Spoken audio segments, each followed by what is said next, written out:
Hello every one, നമ്മുടെ day 4 ചലഞ്ചിലേക്ക് വന്നേക്കുവാണ്. ഇന്ന് പഠിക്കുന്നത് ക്യാൻഡിൽ സൈക്കോളജിയാണ്. നമ്മൾ നേരത്തെ ക്ലാസ്സിലൊക്കെ അതായത് ഒരു ക്യാൻഡിൽ എടുത്തു കഴിഞ്ഞാൽ ക്യാൻഡിൽ എത്ര പാർട്സ് ഉണ്ട്, ഏതൊക്കെ പാർട്സ് ഉണ്ട് നമ്മൾ പഠിച്ചു. ഏതൊക്കെയുണ്ട്? ഓപ്പൺ, ക്ലോസ്, ഹൈ, ലോ, ഇത്രയും പഠിച്ചു. അപ്പോൾ അത്രയും നമ്മൾ പഠിച്ചതിൻ്റെ ബേസ് വെച്ച് ഒരു ക്യാൻഡിൽ നമുക്ക് റീഡ് ചെയ്ത് അത് ക്യാൻഡിലിനെ റീഡ് ചെയ്യാൻ പഠിക്കണം. അന്നേരം റീഡ് ചെയ്ത് ഓരോ ക്യാൻഡിൽ റീഡ് ചെയ്യാൻ പഠിച്ചാലേ നമുക്കൊരു ചാർട്ട് ഫുള്ളായിട്ട് പഠിക്കാൻ പറ്റുള്ളൂ. അപ്പോൾ നമ്മൾ ക്യാൻഡിൽ എങ്ങനെ റീഡ് ചെയ്യാമെന്നാണ് ഇന്ന് പഠിക്കുന്നത്. നമ്മൾ ബീറിഷ് ക്യാൻഡിൽ എടുക്കുക. ബീറിഷ് ക്യാൻഡിൽ എടുത്താലും ബുള്ളിഷ് ക്യാൻഡിൽ എടുത്താലും റീഡ് ചെയ്യേണ്ട ഒരു ടിപ്പ് പറഞ്ഞുതരാം.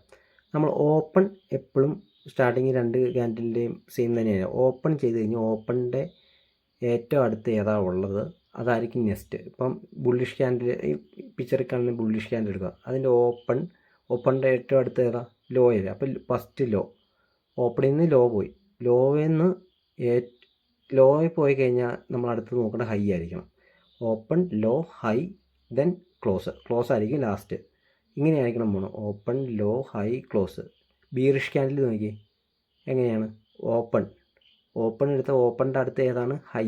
അപ്പോൾ ഓപ്പൺ, ഹൈ കഴിഞ്ഞ് കഴിഞ്ഞാൽ ലോ കഴിഞ്ഞ് ലാസ്റ്റ് ക്ലോസ്. അപ്പോൾ ഹൈയും ലോയും തമ്മിലാണ് ഈ ക്യാൻഡിലിൻ്റെ മാറി മാറി വരുന്നുള്ളൂ. ഇപ്പോൾ ബീറിഷ് ക്യാൻഡിൽ വെച്ച് നമ്മൾ നോക്കി ഓപ്പൺ ചെയ്തു. ആ ഓപ്പൺ ഒരു 10 രൂപയ്ക്ക് ആ ക്യാൻഡിൽ 10 രൂപയ്ക്കാണ് സ്റ്റാർട്ട് ചെയ്തത്. ആദ്യം തന്നെ ഈ 10 രൂപ എന്നുള്ളത് 5 രൂപയിലേക്ക് കുറച്ചു. സെല്ലേഴ്സ് വന്ന് കുറച്ചു, അത് 5 രൂപയായി. അതാണ് ലോ. എന്നിട്ടാണ് 5 രൂപയിൽ നിന്ന് 20 രൂപയിലേക്ക് പെട്ടെന്ന് പ്രൈസ് ബയ്യേഴ്സ് വന്ന് ഉയർത്തിയത്. അപ്പോൾ ബയ്യേഴ്സ് ഈ ലോയുടെ അടിയിലും ബയ്യേഴ്സ് അവിടെ ശക്തമായിരിക്കും. ഏറ്റവും ശക്ത ബയ്യേഴ്സ് എവിടെയുള്ളത്? ആ ലോയുടെ അവിടെ. അപ്പോൾ ഹൈ പോയി കഴിഞ്ഞപ്പം 20 രൂപയിൽ നിന്ന് അത് 15 രൂപയിലേക്ക് പിന്നെ സെല്ലേഴ്സ് വന്ന് കുറച്ചു. അവിടെ അപ്പോൾ ഹൈയുടെ അവിടെ ആരുണ്ട്? സെല്ലേഴ്സ് ഉണ്ട്. അവിടെ സെല്ലേഴ്സ് ശക്തമാണ്. അപ്പോൾ നമുക്ക് സെല്ലേഴ്സ് അവിടെയുണ്ട്, ഹൈയുടെ അവിടെയും. ലോവറിൻ്റെ അവിടെ ബയ്യേഴ്സ് ശക്തമാണ്.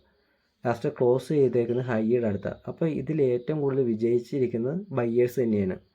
കാരണം ഈ ക്ലോസ് എവിടെയാണെന്ന് നോക്കുക. ഹൈയുടെ അടുത്താണോ ലോയുടെ അടുത്താണോ നോക്കുക. ഹൈയുടെ അടുത്തല്ലേ, അപ്പോൾ കൂടുതലും ബയ്യേഴ്സാണ് ഈ വിജയിച്ചിരിക്കുന്നത്.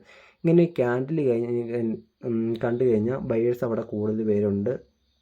പിന്നെ സെല്ലേഴ്സും ബയ്യേഴ്സും സ്ട്രോങ് ആയിട്ട് എവിടെ കാണും എന്ന് ഇത്രയും നമ്മൾ പഠിച്ചല്ലോ. ഇങ്ങനെ ഒരു ക്യാൻഡിൽ കണ്ടു കഴിഞ്ഞാൽ അതൊരു കണ്ടിന്യൂവേഷൻ ആയിരിക്കും. ആ മൂവിലേക്കുള്ള കണ്ടിന്യൂവേഷൻ ആയിരിക്കും. അതുപോലെ ബീറിഷ് ക്യാൻഡിലാണ് നോക്കി. ബീറിഷ് ക്യാൻഡിൽ നോക്കുക. ആദ്യം ഓപ്പൺ ചെയ്ത് 15 രൂപയ്ക്ക് ഓപ്പൺ ചെയ്ത് നോക്കുക. പെട്ടെന്ന് ബയ്യേഴ്സ് വന്നു. ആദ്യം ബയ്യേഴ്സ് അവിടെ വന്ന് 20 രൂപയിലേക്ക് ആക്കി. 20 രൂപയിലാക്കിയപ്പോൾ എന്നാ ചെയ്തേ?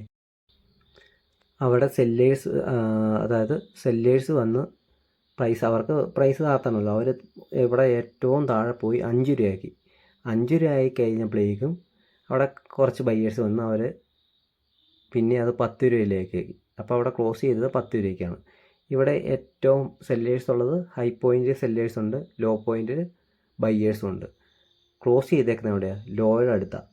അപ്പം ഇവിടെ ഓപ്പൺ ചെയ്തതിനേക്കാളും താഴെയായിട്ട് ക്ലോസ് ചെയ്തേക്കുന്നത്. അതുകൊണ്ട് ഇവിടെ സെല്ലേഴ്സ് വിജയിച്ചു. അപ്പോൾ അവിടെ ഒരു സെല്ലിംഗ് പ്രഷർ കൂടുതലായിട്ട് കാണും. നിങ്ങളെല്ലാവരും ചെയ്യേണ്ട ഒരു ക്യാൻഡിൽ എടുക്കും. ആ ക്യാൻഡിലിൻ്റെ ഓപ്പൺ എവിടെയാണെന്നും ക്ലോസ് എവിടെയാണെന്നും ഹൈ എവിടെയാണെന്നും ലോ എവിടെയാണെന്നും പിന്നെ അതെങ്ങനെ വായിക്കണം എന്ന് ഞാൻ പറഞ്ഞ പോലെ ഒന്ന് ട്രൈ ചെയ്യുക. അപ്പോൾ ഇങ്ങനെ ക്യാൻഡിൽ നിങ്ങൾ വായിച്ച് പഠിക്കാൻ പറ്റും. പ്രധാനമായിട്ട് വിക്കുള്ള ക്യാൻഡിൽ പ്രത്യേകം പഠിക്കണം. കാരണം നമ്മുടെ ട്രേഡ് ചെയ്യാനത്തെ ഈ വിക്കുള്ള ക്യാൻഡിൽ വരുമ്പോൾ കൂടുതൽ പേരും വിക്കുള്ള ക്യാൻഡിൽ വെച്ചാണ് ട്രേഡ് ചെയ്യുന്നത്. അപ്പോൾ വിക്കുള്ള ക്യാൻഡിലിൻ്റെ സൈക്കോളജി പഠിക്കുകയാണെങ്കിൽ നിങ്ങൾക്ക് ട്രേഡ് ചെയ്യാൻ എളുപ്പമായിരിക്കും. ഓക്കെ, അടുത്ത ക്ലാസ്സുമായിട്ട് നെക്സ്റ്റ് ഡേ കാണാം.